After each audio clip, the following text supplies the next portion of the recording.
It's just my mindset, to be honest, and my attitude towards it and the dedication. Ryan, welcome to Ultrahabits, man. How are you going? Yeah, very good, thank you. Thanks for having me. So it's about 6:30 there, 7:30 here in Melbourne. I realized when we did the scheduling that Queensland operates on its own rhythms and time zones, and it was going to be an hour early. But I'm tipping you probably already went for a run. Am I right?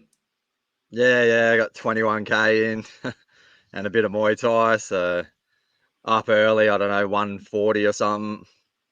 Hmm. So, yeah, I'm always up early anyway, regardless, because I work early. So, How much sleep do you get? generally, when I'm in full training, probably only about in anywhere between 3.5 to 5 hours, really. Maybe, 5 to 6 tops, really. Yeah, I've run off like 5 hours kind of for a long time now. Like Hmm. every now and then I'll get a bit more if, if I'm tapering or something like that. But yeah, generally when I'm in full training, like, yeah, I haven't had 8 hour sleeps for probably, who knows now, 5, 10 years or something. Like it's been a long time. So my body's just adapted. But I go to bed early, but then I just try to, it depends on what time I'm getting up. Like sometimes if I'm getting up at midnight or whatever, you go to bed at 8:30, whatever it is, you get 4 hours or something like that. But I get deep sleep though when I go, I'm out in about 5 minutes. So usually Hmm. have a nice deep sleep, and it is tough sometimes getting up early, but I guess that's the dedication. So, what time do you generally go to sleep? And you're saying you wake up around 12:30, 1 a.m. Is that right? Yeah, when I'm trying to get bigger kilometers in, sometimes it's a bit late. It might be an hour or so later, or it depends on what I'm doing and what I'm working towards. But if I want to get, like, say, if I want to get a 30 to 40K run in before work, I have to get up at that time because I usually have to leave my house by like just 5:15, 5:30 to go to work. So Uh, I do stuff like I get up early, like say 12:31, make me lunch and get everything ready. So then when I get out the door to go training, I've got all my lunches and everything's ready. And then I just or train all the way up until, like, 20 minutes before I leave, and then just, yeah, everything's all ready, and then just hop in the car and go to work. and do you work in a physical environment or are you in an Yeah, office? very physical. I do form work, construction, like concreting. So, Uh, I only do 8-hour days, but it's always heavy work, and I've done that for, like, the last 15 years or so, so I'm used to it, but it's definitely been a challenge even when I was doing the Muay Thai fights and all that, because I used to fight professionally and doing all that stuff. And yeah, it used to be a struggle. Like, you'd be, training and then going to work, coming straight home. You'd only have like 40 minutes, and then you're off to the gym again, and then get home at like 7:30, quarter to 8. But it just, I guess, conditioning towards it. I've got used to it to a degree. do you find at work you start to fall apart like around noon or 11 a.m.? Like, how's your energy? Not too bad. I'm pretty good during the day. Like, it's usually just the night time. Like, that's, I mean, like, sometimes I'll go to bed at, say, whatever, 8, 9, but then other times it'll be like 7 o'clock and I've just hit the wall. Like, let's say if I've done a big 40K run and then gone an 8 hour day, come home, you're doing dinners and the kids and the family and stuff. And Mm, I'll sometimes be like 7 o'clock and the boys are still awake and I'm just like, I got to go to bed. And I just, mm. sometimes it is hard. Like, but the wife understands, I guess, because knows I'm up way earlier than everyone else. But I just try to help out as much as I can before I do bail. Yeah, it's a tough one, and I think the reason I'm asking these questions is routines and managing it all when you have a family is hard enough. And I think, Yeah. in an office environment, it's probably even easier to a certain degree because obviously you Oh, don't for have the sure. physicality which you Yeah. do. We recently had an Australian ultra runner, Stephen Redfern, who's part of the Australian national team. They go and run like 24-hour events on Yeah, track, I've and he heard the just did name. Yeah. he's a dyna he only started running at 42. It's a crazy Yeah, story, but right. he just came back and did, Sri Chinmoy, the 3,100 mile in Queens, and he's a Yeah, shift okay. worker, and it Cool. blew my mind, but he didn't have kids. Like, I think having the Yeah. kids is an X factor, like, Oh, yeah, it's another added extra. how do you deal with that piece, man? Like, the energy Yeah. there, like that must Oh, be insane. Yeah, it can be tough, and that's exactly right. It's just, just like in life and everything, if you're single and you don't have any commitments, you're a lot more free to just do whatever you want. You can stay at the gym for as long as you want. You don't have to hurry to do anything. And I guess for me, with the family and that's why I train really early because otherwise you come Mm. home and that's when I was doing the fighting and that's why I was hardly seeing the family because I'd go to come home and I'd have like 45 minutes before I go to the gym. Then you go up and you do your gym and the time I come home, they're nearly in bed or just about to go to bed. So you see him for like, 20 minutes or something. And it feels like, you're not even seeing him. I see him for like a day on the weekend, like Sunday, but we'd spar Saturday morning. So you have like half a day Saturday. And it kind of, felt like, you're working away. But I guess with the Mm. ultras, because I don't have that nighttime session that I have to do.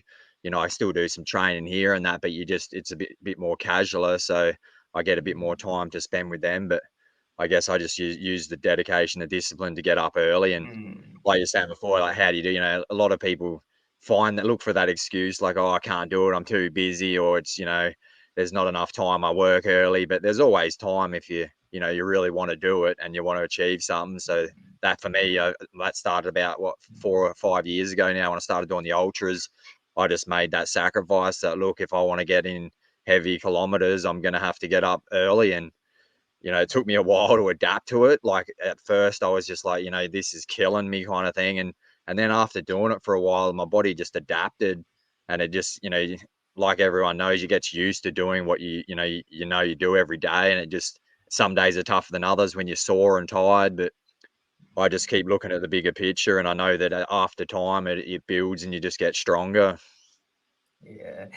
You know, when I was racing a lot, I always used to look at the young guys, the professional ultra runners, and I used to think to myself, there should be two different races. The one, in terms of the people that got kids and the Yeah. responsibilities. Like I would watch these guys like on Instagram, they're like doing double day sessions but sleeping at noon, and I'm thinking like, dude, to have that time, Yeah. and you Yeah. know what I mean, over again, like imagine how easy it would Yeah. be, right?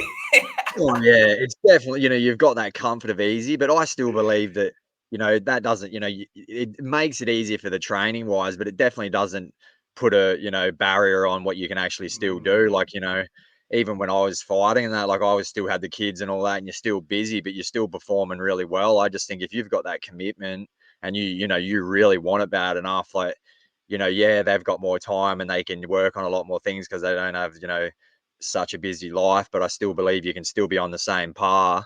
I think the biggest thing that I find is the biggest thing that I've like noticed over the years of at a higher level is just the other work factor. Like if I didn't have a day job that I had to do, like the family, that kind of thing, yeah, that's still difficult. But you lose that big window during the day because you need money, so you got to go to work and and that's what I find sometimes the toughest bit. You think if I could just focus or get paid to train, like you said, like a professional runner, I would be pumping out marathons every morning with ease because you're just like, I've got the rest of the day. Yeah, okay, I'll get dinners, take the kids. You got so much more time. And when I was doing that for a little bit, when I was had the kids for a while, they're doing the daddy daycare as I call it, because my wife it worked out easier for me to stay at home with the kids, and it was a lot easier because I'd just take the kids to the gym in the morning. We'd train, and I'd have the whole day. And then you're just getting your dinners ready, and then you go to the gym at night. It's definitely a lot easier than working a job during the day as well. So that's my biggest factor. I think it's the hardest. So I'm at the moment building a gym, trying to transition to doing it here at home. So I can get out of the construction a bit. So let's jump into your journey. I came across you some time ago. I was having a conversation with Dean Carnassus, and he had come out here for the Black All Ultra Marathon when he was Yeah, that's doing, I right. think, his book signing, and he just made this passing comment that some kickboxer had won the ultra, Yeah, right? Like, and I never really thought anything of it. This was I think, a few years ago, and then more recently, I read an article about you, and your story just kind of really fascinated me. They referred to you, I guess, as the White Kenyan, which I thought was pretty cool. Uh, yeah, not a lot of Kenyans in ultra, though, as we know. But just walk us through your background, because from what I understand, you were a Muay Thai fighter, as you've said it, right? I've done. I still do it to this day, and I'm building a Muay Thai gym at the moment. But I'm probably been doing it for like nearly 17 years or something. Like I think I started in 2005, and I've had 24 fights. I've won an Australian title, Queensland titles, a couple of them, and defended belts. And the same thing again. But that life, it was hard as well because you're working still. So I was juggling both. So I only had 24 fights, I had 20 wins, and I had fought really well. And still love the sport, like any other sport. But it just, I started growing out of it a bit, like as in looking for a new challenge. And I just found at the time, like you're putting a lot of effort in, but you're just not really getting enough back. And I was just, yeah, at that point really, and I just found the ultra running. But yeah, before I get into that, I was just like the Muay Thai. I think it's a great martial art for just building, respect and discipline in the beginning, and that's kind of how it started for me a bit. Like I trained at this gym that only was open twice a week. So I started fighting these people that, their gym's open every day. So I had to use a lot of self-discipline. And that's probably where it's kind of traveled over to the ultra running now, because I used to have to train a lot of my, without anyone taking me to the gym or going to the gym. So doing a lot of self-discipline training. And that's probably where I've learned to be able to train without people holding my hand, so to speak, or you got to go to the gym. Like I just make myself get up. And that journey's been going for a while. And I fought professionally there for a few years. And I've been teaching kids and adults. I stopped it over the last probably year and a half.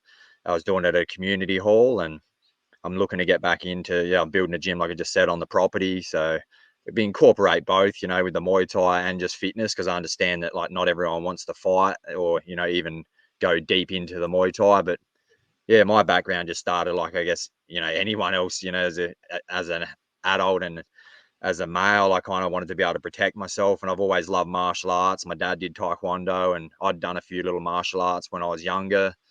And I just, got to that point in my life. I just, found it. There was a gym up the road. I was living in Brisbane at the time, and just something drew me to it. I just seen everyone hitting the pads as hard as they can, getting out the aggression. And yeah, I just thought I'd give it a go. And I went in and never turned back. I didn't even plan on fighting actually. And then it just, next thing you know, I tried one and it led to another and another, so to speak. So Where did that self-discipline come from, Ryan? Like reflecting on your youth and how you came up, like yeah. what was the secret sauce that helped deliver that self-discipline? Have you reflected on that? Yeah, I have. There's probably a few factors. Like one of them is definitely because when I get fixated on something, I've always been pretty like intense at it. Like if I like something, even when I was a kid, skateboarding and doing all that kind of stuff, I'd always want to get up early, get the mum and dad to take me to the skate park and do stuff like that, and go early and do whatever it is. I'd be skating every day, playing basketball. So I'd always be fixated on the sports I liked. But probably the serious dedication and you know, what's it called, self-discipline towards it was when I started knowing I was fighting these like opponents that their gyms, like I knew who their trainers were, their gym, and they were open, 6 days a week. They had world champions that was their trainer, and I knew I was fighting, their student, and I knew that he wasn't the world champion, but I knew that he had all the facilities, all the stuff, and I'd watch them fight. I knew they were good, so I just started thinking, look, if I'm going to beat these guys, I'm going to have to go above and beyond, because I knew that they were all thought, oh, he's only from Blood Axe or whatever. They hardly even open, and he won't even be conditioned or trained. So I just put in extra effort. Like I said, wasn't as early as I'm getting up now, but I'd be getting up at 4 a.m, whatever it is, and doing a 10K run or an 8K run before work, and thinking, just trying to look for added extras that I knew that the opponent wasn't doing.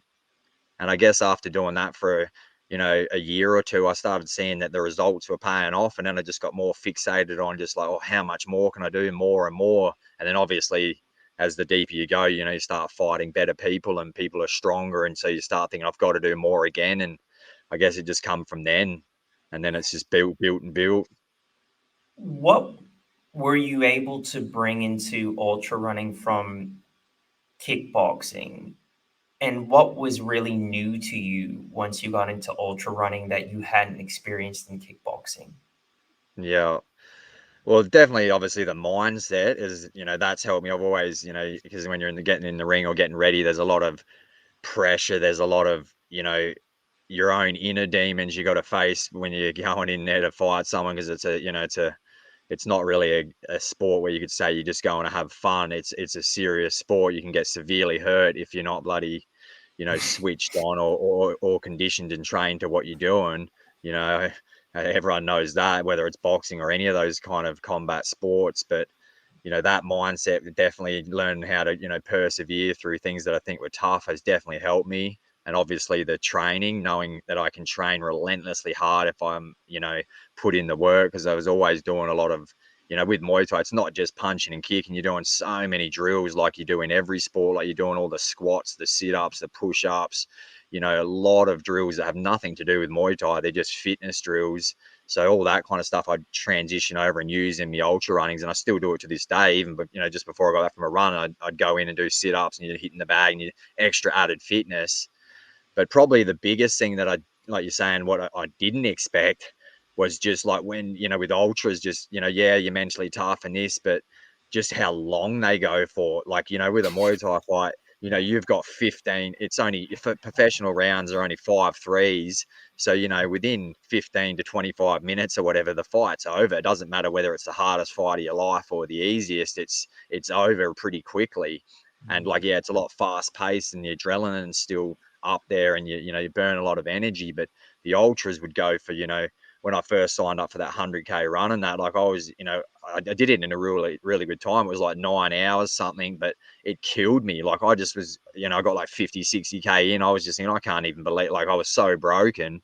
And, that was just that race. But just, so many races after that, as I grew in the ultra running, I just, got broken that many times. And I just think to myself, I can't do this. And, that's when I started realizing that how deep the mind can go. And I just started, I guess I didn't expect it. And that's why I have had one or two that I've just, where you quit and you just pull out, like for any, you give yourself that reason, like, oh, I'm done, blah, blah, I can't do anymore. And you get home and you realize that you only had 40K to go on the 100 miles or whatever it is. And you think, I probably could have done that. But at the time, I just, hadn't learned how to deal with that mindset. So I've just, yeah, that's something I guess I wasn't used to, Mhm. just how to get through, like a long period of, suffering, so to speak, like, 20 hours or 30 hours or whatever it is. It's just something new that it's probably hard to explain to anyone else unless Mhm. you've done those kind of ultras. I read that in 2018, you hit a personal rock bottom, and you were introduced to Goggins, who we all know and love. Yeah. What happened in 2018, and how did how did you come to Goggins? Like, how did you end up reading? I assume Can't Hurt Me, or maybe you heard a podcast. Yeah, I've read his book and all that kind of stuff, and I don't know. I just was one day just looking on YouTube stuff. I always used to be fascinated with inspirational stuff, and different kind of gurus and stuff that you see pop up, and it just happened to pop up on one of my feeds. And I remember just this is when he kind of only just started coming out, and he wasn't really big, but I just seen him talking about some of the runs he was doing, and I seen that he was a Navy SEAL and had been through some tough times. And that's kind of what started triggering. Oh, maybe I should, I wonder what that would be like. And I was going through that transition of, I was, the last few fights before that, I was kind of getting a bit over it, just like I said, from the time away, and I was looking for a change. But yeah, I just, I hit the point with my life because I was doing stuff that I wasn't happy on as well. Like, I haven't really talked about it much in any podcast, to be honest, because I keep a lot of it personal. But yeah, I was definitely not doing things that I was happy with. Like after, I'd get, super fit, ripped up, and be in the best shape of my life, and then have my fight, and then I wouldn't be fighting for whatever 2 3 months or so, whatever it was. And I got plenty of time, so I'd be on the drinks, and I used to Mhm. have some substances that I'm not exactly proud of, or they just different things where you try to numb the brain out because you're not bloody happy with what 100% what's going on. And I just got to the point where it just, I guess it was ripping myself and everyone around me, apart, kind of thing, and putting that rift in and just causing problems. Like you all know that alcohol, that kind of stuff, it just doesn't help your psyche and it doesn't help anyone else. And Mhm. I was just kind of spiraling to the point where I just didn't know what to do really. And I found, like I said, that ultras, and I still was fighting at the time and still wasn't kind of sure what direction I was going in. But then when I signed up for that 100K run that I said, and after that, I just was still playing with what direction I should go in. Like, but I was fascinated on how, the challenge that the ultra bring. And I just decided, I had one more fight after that. And then in the end, I got to the end of that year and I thought, I'm going to see what I can do with the ultra world. And then once I made that commitment, I just stopped everything. I don't even drink anymore. Like I might have I think I had 4 beers last year, 5 beers last year. Like I might have one every blue moon, compared to like having a carton in the car waiting. As soon as I'd finished the fight, I'd have me esky with the ice, with the beers. So then when I'm traveling home with me sore leg, I'm, with me mates or me dad, I'm having a beer while they drive me home thinking, oh, the camp or whatever, do it, and I've just started thinking to myself, and I just changed all that and just, was now I just do my ultra run and I just wake up and, yeah, you relax and enjoy, but I just wasn't doing that stuff I was doing. And I just started seeing my mindset started clearing. I started realizing all the habits that I had were just literally that, habits, and that I was just letting myself down, to be honest. I was giving myself that reason, oh, it's okay, Ryan, you just won a title, you're entitled to be able to just, relax now and have some beers and just do whatever, you don't, you've earned it kind of thing. And but then I just started thinking it just holding me back from going to the next level. You'd go from being up there and then going all the way back down, and then you'd have to build back up again. And you never really kept growing because I'd go up, down, up, down. And I started looking at it after doing all these ultras, thinking, man, I could have been a world champion if I had the dedication I have now with the ultras when I was fighting. But I guess it's like anything, I don't ever go, oh, I wish I did, because, those situations carve you into who you are. And I guess that's kind of made me hungry to succeed in this next journey. And yeah. It's interesting, Ryan. I mean, I'm glad and I'm really grateful that you shared that with us. I'm in recovery, and I've been in recovery for 12 years. And Yeah. Goggins was, he was part of my journey, a rich role because of the connection to recovery and being Yeah, he's in 12 cool. Yeah. step. And yeah, and so, that really resonates for me and particularly for a lot of ultra habits people. We're high octane, right? I think we're Yeah. all in. And the fact that you've recognized that and you've decided to optimize. I mean, I've got lots of friends that I work out with that are getting older, just like us. They're not recovering quickly from their big sessions on the weekend, and it's impacting their week. It's impacting their time with their family, their fitness. They're always kind of Yeah. behind the eight ball. They're no longer 22, 21, 20, right? So, you have a big weekend, you're not recovered till probably Wednesday, really, especially Yeah. if you're trying to train hard. So that race that you mentioned, I think it's important to talk about that. So your first ultra, you actually won, right?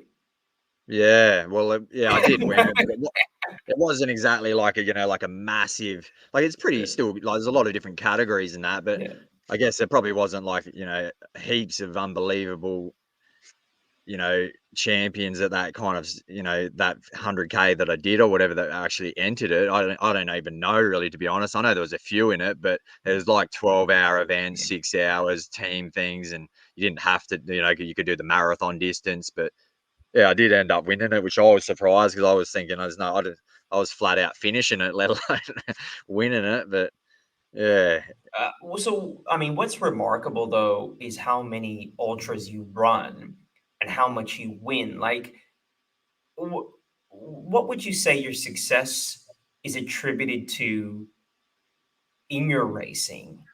um, it's just my mindset, to be honest, and my attitude towards it, and the dedication. Like I know from the years of fighting, I've had that thing inside me that I always want to do more than the other person, and especially, and I don't know. Same with the ultras, I guess. I don't really do them to just do it for the sake of doing in the ultra. Like I doing it to dominate what I can possibly do, not against anyone else, but like if I'm going to do it, I'm going to go hard. And otherwise, I don't even rock up. I don't go there. Like I use certain events as training and whatnot nowadays, but I'll everything I've got. I never go like, oh, I'm just going to run and walk because I don't want to, say I want to save myself. I will still go hard, and I guess, yeah, just putting in that extra work. I find I just always looking for, challenge myself to train harder than the next person, I guess. Are you technical though when you're training? Like for those of us that know ultra, nutrition takes a large place in the events, and like the way you train. Do you have a coach? Like, How technical are you in your approach to training and on race day? Yeah, well, that's a good one because a lot of people laugh at that with me. I'm pretty laid back, like as in I am Mm, technical, like, but in my mind, like as in I have like structures and stuff I want to and goals I want to achieve, but I follow no program. I mm, don't have a coach. I'm my own coach. Like I've been coached with the Muay Thai for years, and I've had trainers and that, and they've pretty much, or after doing it for how many years I've done it, that all their information, all the stuff I've ever been taught is in my brain. So I've constantly got those voices in my head about telling me stuff I need to, keep working on, improving on, and that kind of thing. And I just find that, yeah, like it's a hard one, really, like that. Like I don't document stuff. Like I don't like, mm, some people are real fanatical and like I've got to do this day, this on this day. I just wake up and I know that I want to get heavy kilometers in, especially when I'm getting for the races. So I just go to myself, look, I want to at least be getting 100 miles this week. And so if I do mm, that, then I just break it up. Like I might go one day I do 42K, the next day I might do 20, might do a 10, whatever it is, but I'll just keep an eye on that. Like, right, I'm only on 70K. I need to pick up. So I'll go right tomorrow if I'm going to do another marathon and things like that. And the other side of training, I just keep adding that in as soon as I get a chance. Like whether it's obviously I work the physical job, so I get a lot of cross training just at work. Like I'm always, with a lot of heavy lifting, a lot of manual work. So always, I don't have to worry about so much cross training and doing that stuff because I'm always doing mm. that at work. But yeah, like I don't know. I know I'm So, different so, from Ri- most. so, so, Ryan, you plan your Ks though, not on the day. You plan it week by week and by feel. Is that what you're saying, or is it like month by month? Like, let's say you've got a race, 100 miler in, I don't know, let's say 6 months. Do you Yeah. plan month to month or week to week or day Well, to see day? that. Because like you said, I do that many races. To me, 6 months, I've probably done like 6, 7 races in that time. I pretty much do nearly a race every month. Like, so if I had I do have, like, for an example, I've got a few big ones this year that I'm definitely doing and working on, and they're in April, May, June, um, October, the World Championships. There's a few big ones in there, and so I've got the mindset of what knowing that I've got to work towards them. And some have more hills than others. So when I know I'm gearing up towards that, I start picking up the pace with hills. Like for example, I've got the Down Under race in April there, which is really hilly. It's over like 10,000 meters elevation to 13,000. And so when I'm getting ready for that one, I'll probably start around February. I'll make sure I'll still do all my, because I've got events before that. I'll still do all normal heavy training, but I'll just make sure that I start dedicating sessions with a lot more hills in it because I know I'm getting ready for a Yeah, hills. But yeah, in saying that, like, I just kind of just keep busy, and if I've got one in, other races, I just keep the miles up, and then I'm always ready. That's yeah, the biggest thing right. that I've changed. By being Yeah. clean and sober, I'm now always ready. That's what, like, my other Mm, mate says, like, "You're ready." I'm ready now. Like, I've got a mm, race this weekend I'm doing, and, like, I was already ready. So you just, obviously you can get in better shape and, you can gear up for something, but I don't have to mm, go, "Oh, look, now I gotta start." I've already, mm, I started last year, already been training, so mm. that kind of thing is just Yeah. always there. I think with you, Ryan, because of the amount of races you're running, you're kind of always at peak, yeah? Like you're always ready to go. Like Yeah, you're not ebbing and flowing. You're not like, you're not going, with if you no, had 2 races a year or 3 races a year, you might be like that.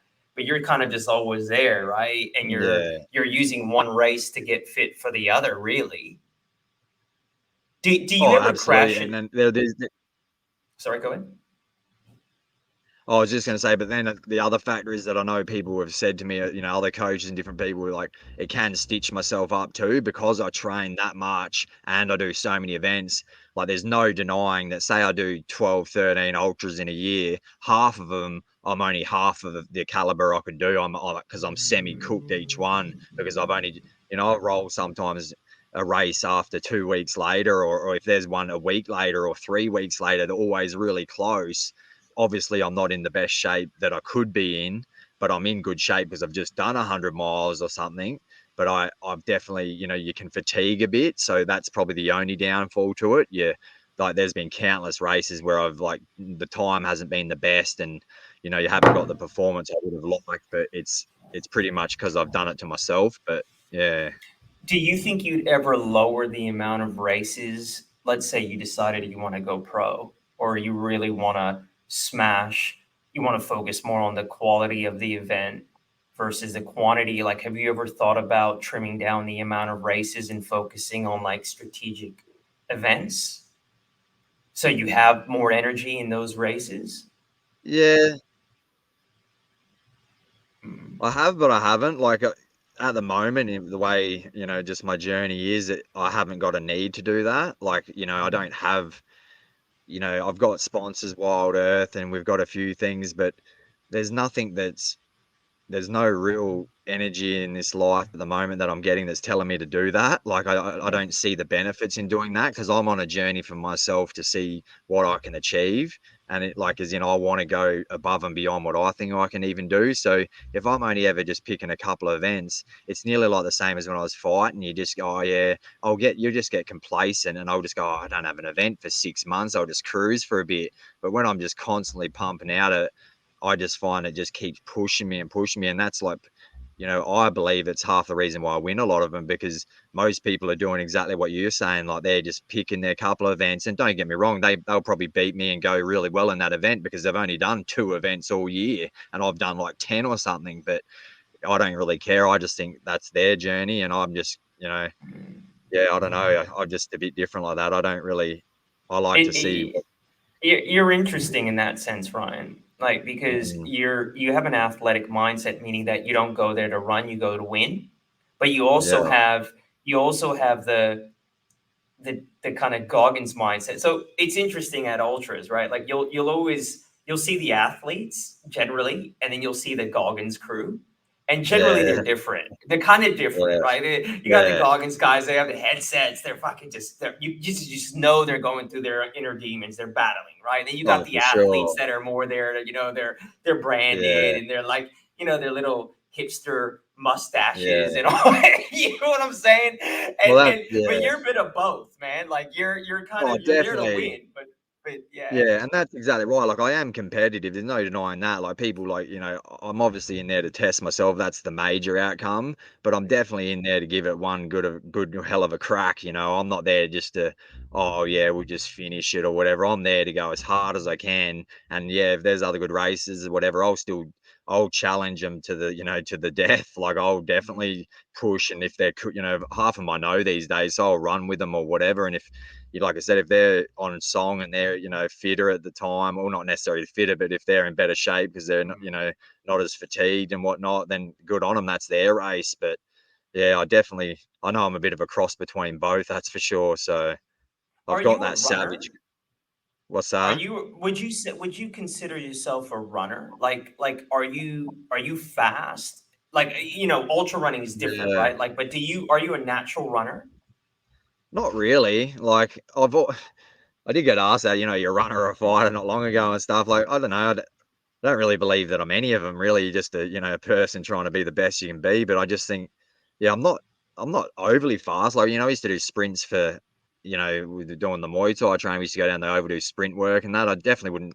I don't remember any. I've done a few athletics at school and stuff when I was really young, but I don't remember being overly, better than anyone else. I think it's just basically the hard working conditioning.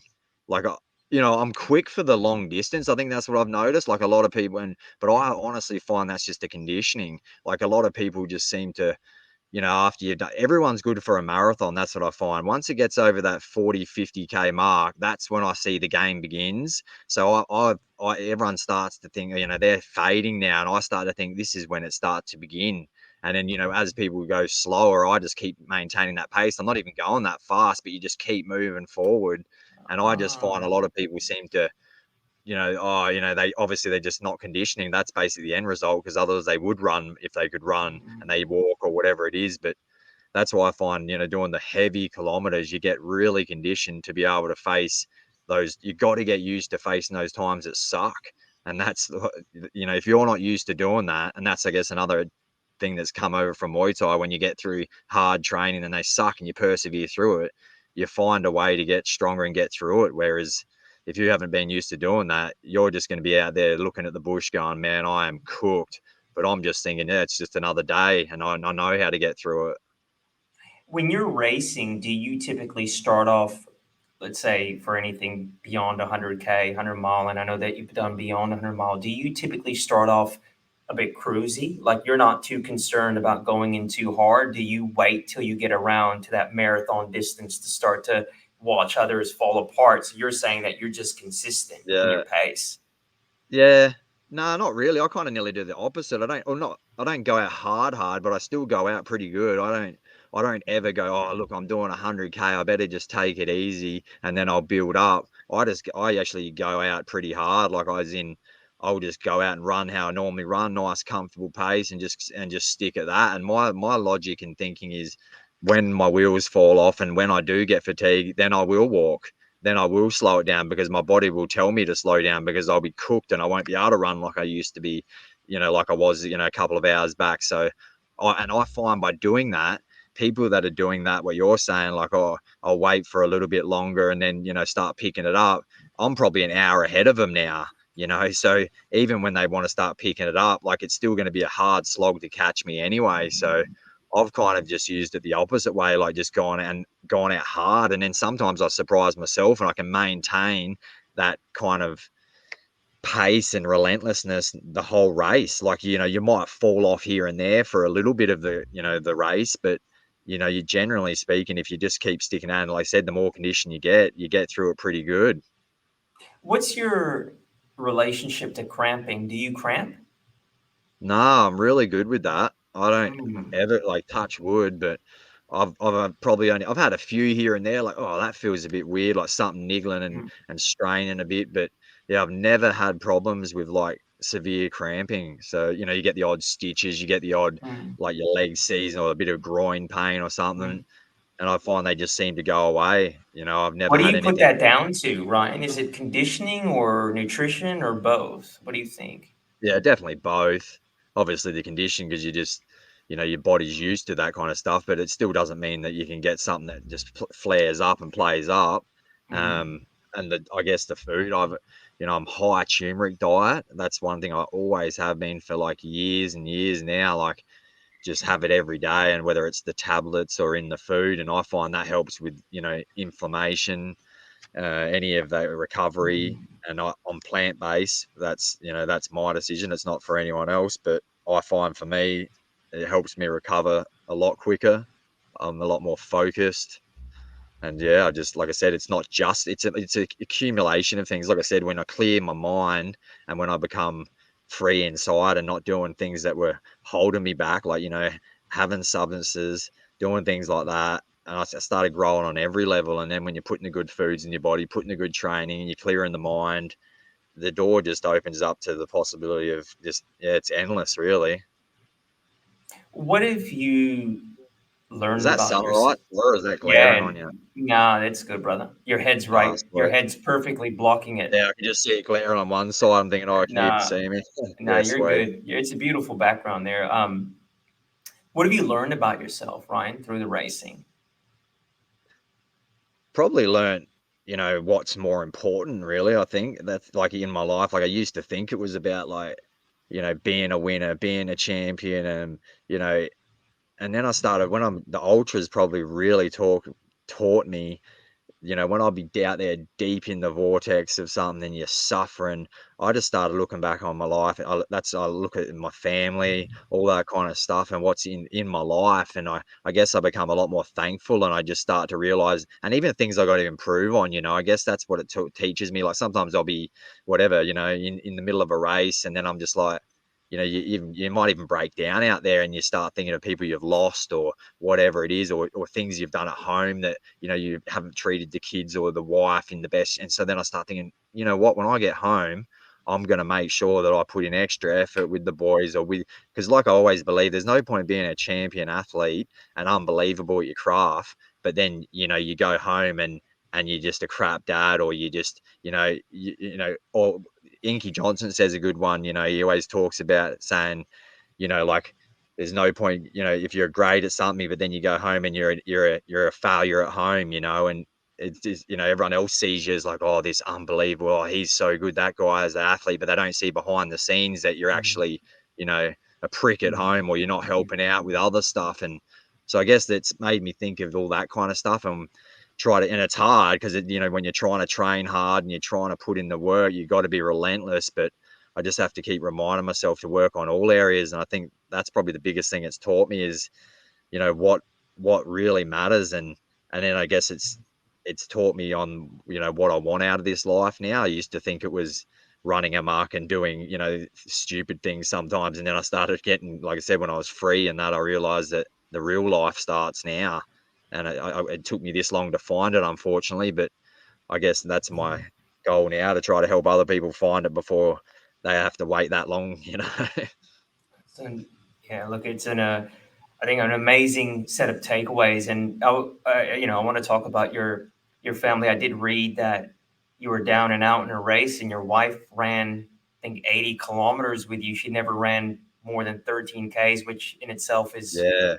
remarkable. I believe you have two boys that are Levi and Jax. I guess they're pre-teen now with Yeah, that big race. Levi's just about to start high school, so he's 12, and Jax is 8, no 9, sorry, and they're all getting older now, and get starting to grow up. And yeah, Michelle, she's still a teacher, and yeah, she does a lot of yoga and doing yoga courses, and yeah, it's definitely, she's done unbelievable. Like, she can't come all the time to the ultras, unfortunately. Like, I'm probably the one that stands out the most. It never has a crew because it's just hard. They've got the boys. They can't just, you can't just drag them on out there. They don't want to be stuck out there. It's not like you're going out there for a couple of hours. I do the bigger events, so you're gone for sometimes a couple of days, and it's too boring for them, especially on those last one standings and different things like that. They just can't handle it, and so it's easier for the Michelle to stay at home, but and help with the kids, and I just get someone else I know if I need a hand. But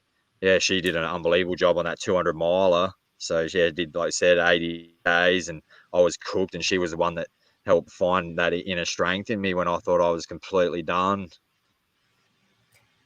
How do you think your boys have responded? Like, what do you think your boys, or what do you want your boys to take away from your journey? Yeah. And that's what I'm kind of working on at the moment, really, because at the moment, to be honest, I kind of am a little bit clashing with the older one a bit at the moment. I think he finds that my energy a bit too full on, like as in like like as in just it's not, because I always, I'll never give him, whenever someone comes to me with an excuse, I'm the worst person you can talk to about that. Like, oh, I can't do this or this and that, because it's just, I know that it's just an excuse, and sometimes that can rub off him the wrong way.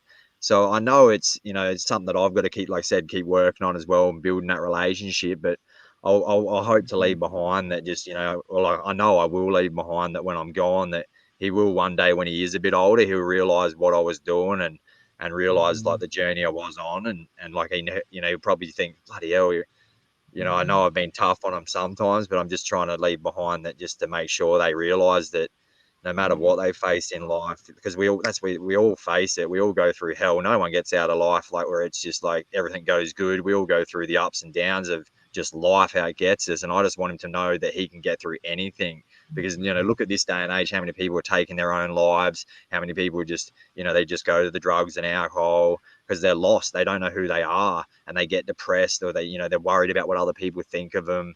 But when once you're free yourself, and if you can realize you can get through anything, and that's what I want to leave behind for him, just or both of them, and anyone that I come in contact with and hang around and that's involved in my life, just to know that you can get through anything. And I think with having a good unit around you with family and friends, you kind of attract people in your life that are on that similar values. And I think that with everyone, you can just help each other achieve stuff that you didn't think we could do. Yeah, yeah, no, that's I think that's a remarkable legacy I've in got terms of. another one that with the gym as well, and that's what I'm trying to build at the moment. I want to build a community here, so I want to build like a Mm, place to space. Like, I've got a loft that's just up here that's half built, but then I've got the Muay Thai gym down there that I was in before, and I want to, have a place that, kids that are troubled or people that, not even kids, just adults that are troubled, anyone that's just lost and looking for, a place they can come here. It's not about the money. You're never going to have heaps of money owning a bloody gym, especially the kind of gym I've got. It's not a fitness first where you got thousands of customers. But if it's a place and a space that I can have that's going to help people turn their life around, I've already won. I've already succeeded in my, what I want. I don't care about the money. If I can pay the mortgage on the house and have food on the table, that's all I care about. Because I started realizing that a long time ago. It's not about, you always think you got heaps of time in this life, but it goes quick. And I just want to make sure I got a place that people can come and feel like they can get better, and just, a safe place too. And with Michelle, eventually with the yoga, we can, help people just do community really, that's my goal. Yeah, and building a community, building a place for people to go and grow holistically, Yeah, right? You have the yoga that's there, you have the exactly Muay right. Thai, you have the running. I think Yeah, it's a remarkable legacy, and I think your kids will. I think for us as fathers, we, particularly for those of us that go hard and know the benefits of pushing ourselves, we want so badly to share our learnings with our yeah, kids, and we push them because we know by pushing them they'll experience. I mean, my son is already racing. He's 5, and he comes and does the 2Ks and 4Ks. We'll be yeah, up the Gold cool, Coast awesome. Marathon, and he's going to do Yeah, the 4K awesome. there. And I'm trying to get him to understand through his own experience that by doing hard things, that's where the gold is. Mm, And it's yeah, my wife will tell me to chill out sometimes because I'm like you. And yeah, he's 5, fair enough. And I get it, but yeah. I Yeah, I've just had know all that, that, definitely.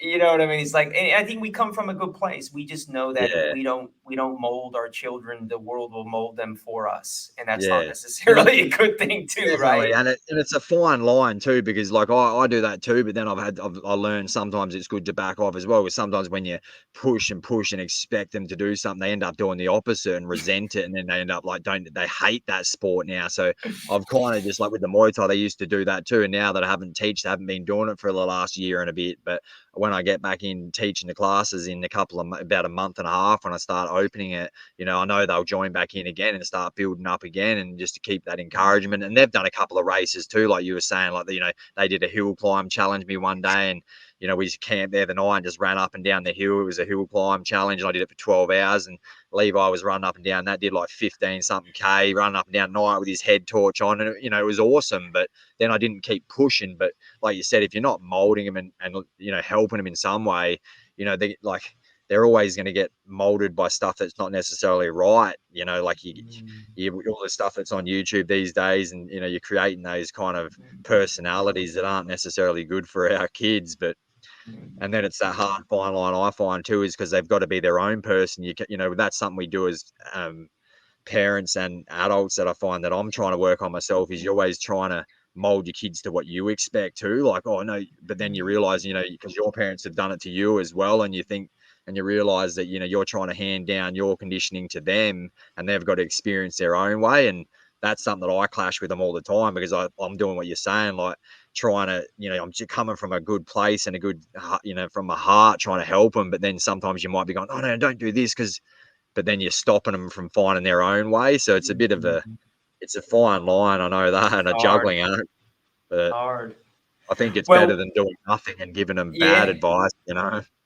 Yeah, I mean, I think ultimately the fact that we're thinking about it and struggling with it means that our head and our heart and Yeah, our actions are probably in the right place. So we're going to land this plane now, Ryan. I really appreciate you, and thank you for coming on the show. It's always great to have a local Australian ultra runner, and I'm going to continue to watch your star rise. There's no doubt about that. But one question before we go: if you had some habits to impart on, let's say, the individual looking to start to, they're listening to this podcast, they're inspired, and they're starting at yeah. a kind of a zero base.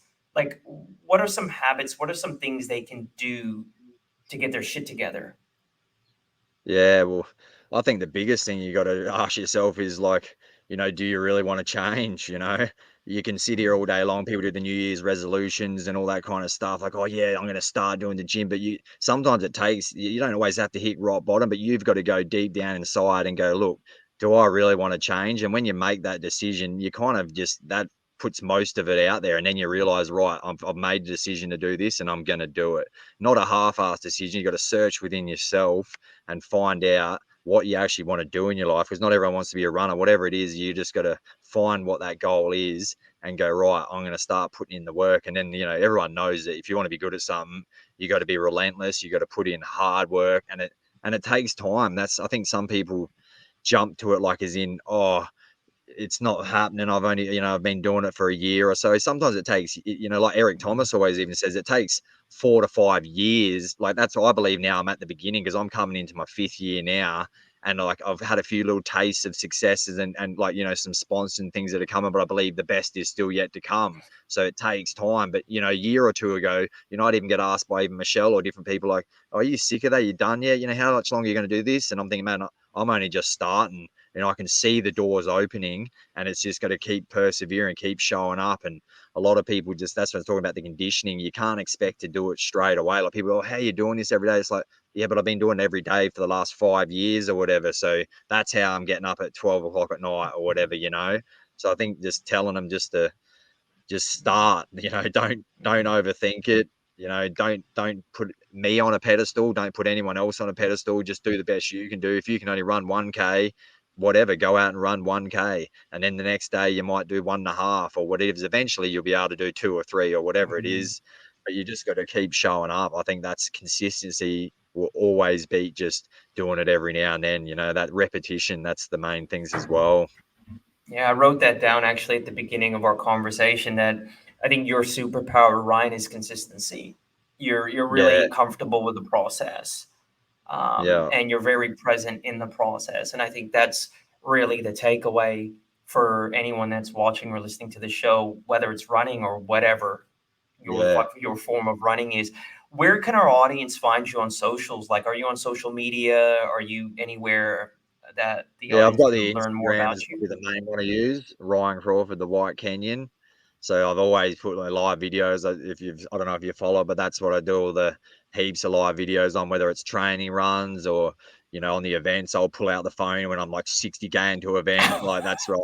Even I countless videos of me running in events. Like because I'll just find a time. That's I still believe you got time to be able to do a bit of scenery, and I think it's good. Like because people get to see it in live in action. It's not like always just at the end and things like that. Like, oh, here's a photo of me with a trophy. It's good showing you, like, Mhm. oh, we're now 70K in. I'm bloody, we're pushing up a hill or whatever it is. So, yeah, probably that's the main one I use. It does flow over to me on Facebook as well, but I kind of tend just to use the Instagram and just passes over, really. That's, the main thing I use.